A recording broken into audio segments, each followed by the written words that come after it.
Am I the a-hole for making my brother's wedding reception about me? Plus updates. Original post. I, 25 female, I'm a bridesmaid to the fiancé, 30 female, of my older brother, 31 male. She and I aren't particularly close, but I don't dislike her, and I suspect she asked me just because I'm a brother's sister. I of course agreed, and I was even fine with her putting me in whatever style she wanted, so long as it didn't involve me cutting/dyeing my hair, any major changes. It's not my day, and I can suck up an ugly dress and act like it's gorgeous if that makes her happy. The issue, however, is that I am wheelchair bound. I know that the wedding venue is fine for me as is our local church, totally accessible, so all good. It's the venue being used for the reception that worries me. I asked her where the reception was going to be and if it was accessible for me and had an accessible bathroom. Just covering my bases.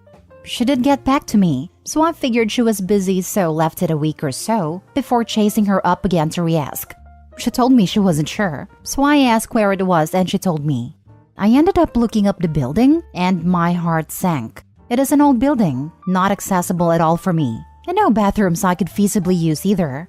I told her this, and she got very upset, saying my brother had told her that he'd cover the cost, and she should just pick whatever she loved, and that she loved this. She then went on to suggest that we could just have someone carry me into the building, and my family or the other bridesmaids could help me use the bathroom when needed, which the very idea mortified me. I'm not about to agree to being carried in and needing help to go to the bathroom.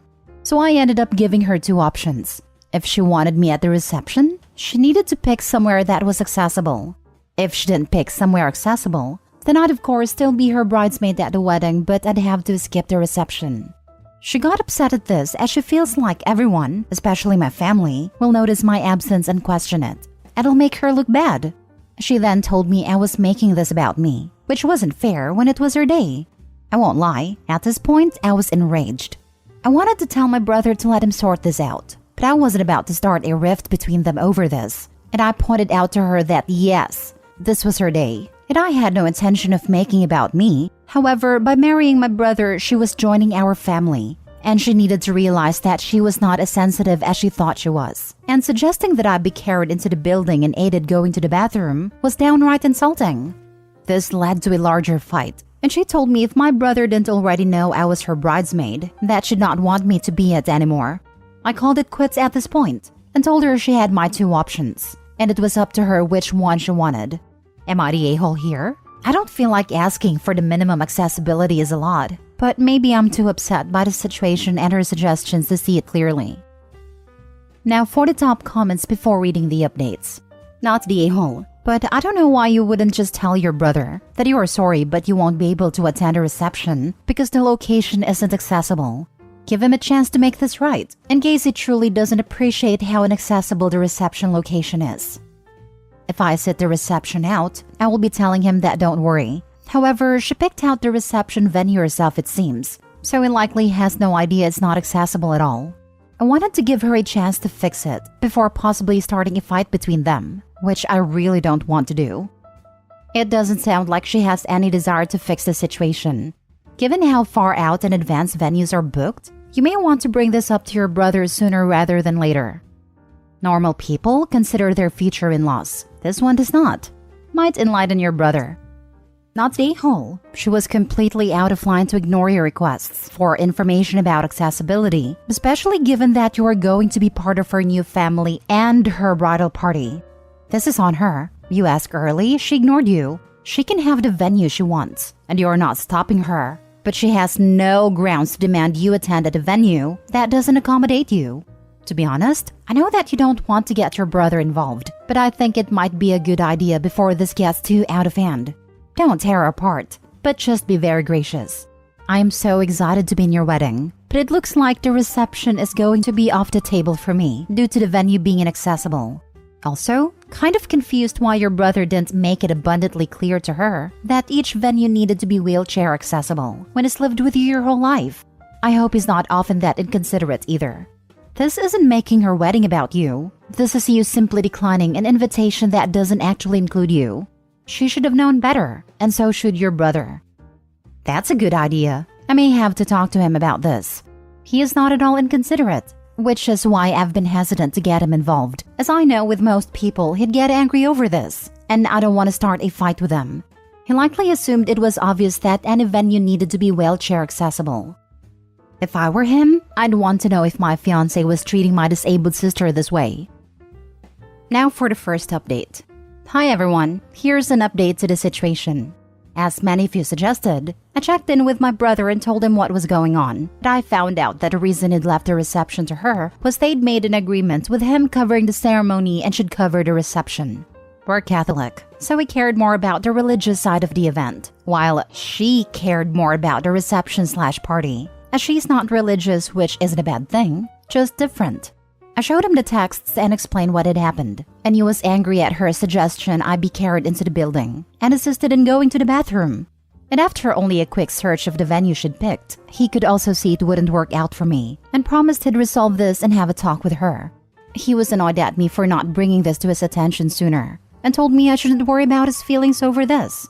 The best part of all of this, the venue isn't even booked yet. He had assumed she'd picked out somewhere accessible, but has admitted that he should have ensured that and not thought it a given. So he has told me he'll see it's changed, and if it isn't, they have a bigger problem on their hands. The part that really got him though was the admission that she didn't want me as her bridesmaid if he didn't already know. And he told me that in that case, he didn't want me being her bridesmaid and instead wanted me to be his groomswoman, which I agreed to. I've yet to hear back from him on what's happening, so I can only wait and see. I'll update further when I know more. Now for the full update 11 days later. Sorry for the late update. A lot has been going on behind the scenes, and I've been spending time with my brother in the aftermath, so I have been busy. My brother's now ex-partner refused to reach a compromise on the reception venue, despite days of arguments between the two of them, and apparently even demanded to know what mattered more to him, her having her dream reception or me being there, and she didn't like his answer to that question at all.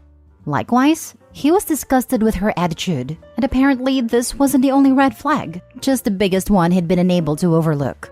For instance, she kept insisting on getting our mother's engagement ring early, which my brother didn't cave on, thank God. My brother is the oldest child, so was promised our mother's engagement ring that has been in the family for generations. And he made it clear to her that she'd get it once they were officially married, and got her a cheap placeholder until then, but she'd apparently been kicking up a fuss about it every so often, trying to get him to cave. I was totally unaware of this until he told me. My brother apparently told her he loved her and wanted to work through this with her, but they needed serious couples therapy before he'd go ahead with the wedding, even suggesting that I tag along for a family's therapy appointment to get to the root of her apparent problem with me, which she didn't take well, and told him the wedding was off. They were breaking up, which he told her that was her decision and he wouldn't fight her on it. So yeah, he's been hanging out at mine a lot, and I felt incredibly guilty over this mess. But he won't hear any apologies from me on it, saying it's better this came to a head now. He's also wanting to take me and our parents on a family holiday with the money he was going to use for the wedding, so he has something to look forward to. I don't want to say we're well rid of her, as I do think she had some issues that my brother was right they'd have needed to resolve in therapy to become a healthy couple, as she seemed to think there was some kind of competition for his affection going on. Anyway, that's where things are right now. I just thought I'd let you all know, as I know many of you were wondering about the aftermath. And there's the swift sound of a bullet being dodged. Yikes. People who think they're in a competition with the siblings are so gross. Do they ever think about what they're actually saying with this? I also would not trust them to not try and compete with their own children. OP is lucky to have a brother who is willing to stick up for her like this. It should be normal, but I read this sub a lot, so... Right? OP may not realize it, but she helped her brother dodge a near-do-well proverbial tempest of a marriage. I'm so glad that he hadn't already given her the family heirloom ring, but the fact that he chose not to give it to her until they were married speaks volumes about how much he actually trusted his ex. I don't understand heirloom engagement rings. His mother was still wearing it. I would not like someone asking me to take my ring off and give it away at all. I'm shocked, I tell you. Shocked to see that she's now the ex.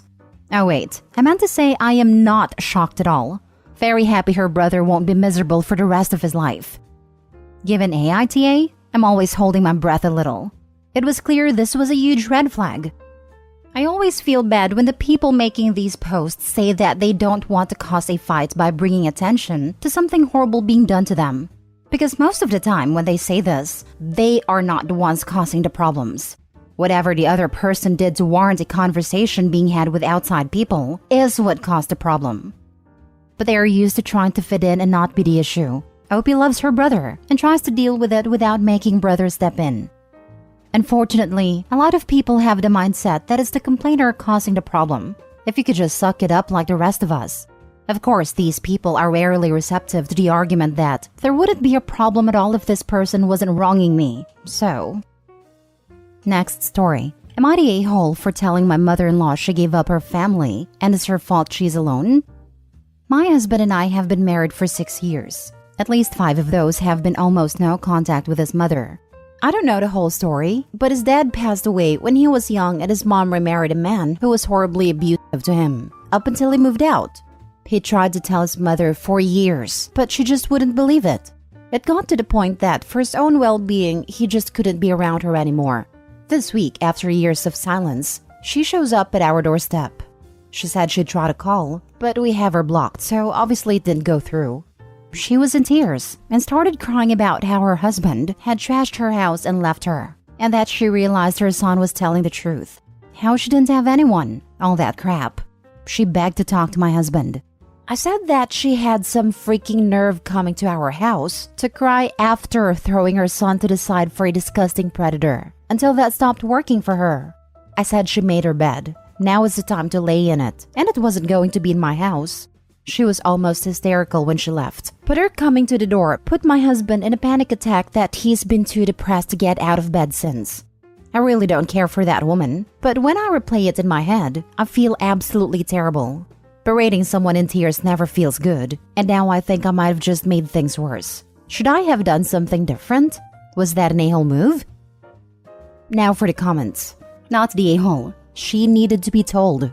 She didn't care when it was happening to her son, but oh, it's the end of the world when it happened to her. Good for you. Hold your head up high and keep looking after your husband. My high school boyfriend ended himself over his stepfather's maltreatment. Never laid a finger on the 4 boys he had with the boyfriend's mom, but beat the crap out of him for the crime of being born out of wedlock. I often wonder if she wised up and left him, but I doubt it. He'll be 30 years gone next June. Not the a-hole. Not the a-hole. At my wedding, my mother-in-law was bawling and saying she was so sorry she let his stepdad beat my husband. Could you have handled it differently? Sure. But what you did was primal and rightfully protective. Now, ask what your husband needs. I learned that no matter how terrible a parent treats a child, that now grown child still craves the approval from that parent. It was difficult for me to understand, so find out what he needs. That's what matters now. No, we don't crave the parental approval. My mom is very toxic, bossy, and it's her way or it's considered the wrong way. I just live my life and include her as little as possible in my girls' lives. She's like a cancer most of the time. Some people do crave that approval. It took 5 years of no contact with my judgmental narcissistic mother to fully shake that part of my psyche that she formed to crave her approval. Getting her voice out of my head was one of the hardest things I've ever had to do, even though I knew for 15 plus years before our no contact period that she was awful. Last story. Am I the a-hole for not designing my cousin's wedding dress, even though I've designed everyone else's? So, I, 29 female, have designed all the wedding dresses for my cousins, siblings, and aunts for the past decade. When my eldest sister, 35 female, got engaged at 24, she asked me to design her dress, since I'm passionate about design and she always loved my style. Her dress was a knockout. Everyone loved it. And ever since whenever one of our relatives announces their engagement, they ask if I can design their dress for them. I've always said yes, because I absolutely love doing it. Just so much fun. On to the issue. My cousin, 23 female, is getting married next February and called me up to see when we could meet so she could share her ideas for a dress and I can start designing it. I did not like this cousin at all. Her parents spoiled her beyond rotten, but I decided to still meet with her though and see if anything has changed since she's now an adult. She immediately shows me some photos of wedding dresses by Sarah Burton and tells me she wants something exactly like the pictures. I tried to suggest a change in neckline or collar, and she shuts it down and tells me she wants exactly like that. I told her I would not be making her dress, as I love designing clothes that embody their wearer and suit them, not rip off other designers so she can look fancy in a knockoff. Some of my family, and especially her and her parents, are beyond upset and have been blowing up my phone because I've broken tradition and my baby cousin's heart, because she's been looking forward to having me make her wedding dress for years now. I feel kind of bad, but at the same time, she's taking the fun and bonding out of designing a wedding dress. If your cousin wants a specific dress, she should just buy the specific dress. The tradition was for you to design the dresses and sharing these moments of creation with your family members. But of course, her and her parents are upset. The sort of dress she wants costs a lot of money. Having you do it is much cheaper. I think it's time you break with the tradition, not the a-hole. The tradition also included asking Opie if she could design a dress for them, not deciding that Opie will do that, and just demanding an appointment for discussing details. Lol. The audacity. This wasn't a cousin feeling grateful about having a designer in the family, and how gracious it is for that designer to take time and energy out of their day to create a costume dress, and showing even a modicum of respect by asking. This is an entitled brat demanding a service she feels entitled to. What really bugs me is that, even if Opie sticks to their guns here, I doubt cousin will actually learn anything from this. They'll simply brush it off as a mean family member. Not the a-hole. She's not asking you to design a dress. She's asking you to help her save $1 on a designer dress. Besides, you can say no for any reason you want. Your family's not entitled to your efforts.